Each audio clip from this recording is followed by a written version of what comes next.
ஏறி படுத்தேன், எனக்கு தெரியல. காலையில் வந்து மட்ராஸுக்கு ட்ரெயின் வந்திருக்கு. எல்லாரும் இறங்கிட்டு இருக்காங்க. நானும் இறங்கியிருந்தேன். டிக்கெட் கலெக்டர் டிக்கெட் கேட்டுட்டு இருக்காங்க அந்த கேட்டில். நான் வந்து பேக்கெட்லாம் பார்க்குறேன், டிக்கெட் இல்லை. டிக்கெட் எங்கேயோ வந்து விட்டுட்டேன். நான் வந்து இல்லைங்க, டிக்கெட் எங்கேயோ நான் வந்து விட்டுட்டேன், டிக்கெட் இல்லை. அவன் வந்து தமிழுக்கு வந்து தெரியாது, கன்னடத்துலேயே வந்து நான் பேசினேன்.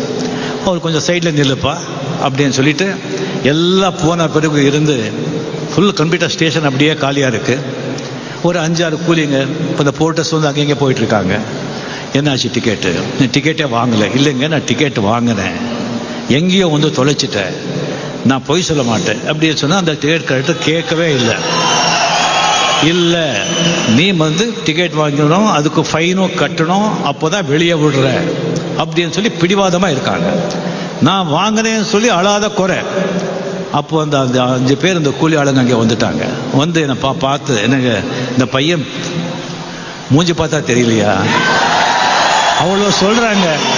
என்னங்க பெருசு, அவர் ஃபைன் போட்டு என்ன விட்டு ஓகே, அவர் பணம் இல்லை, டிக்கெட் கொடுக்குற சொன்னவங்க ஜெயிலுக்கா போட போகிறீங்க? நாம கொடுக்குறோங்க அப்படின்னு சொல்லி பாக்கெட்லேருந்து பணம் எடுத்தாங்க.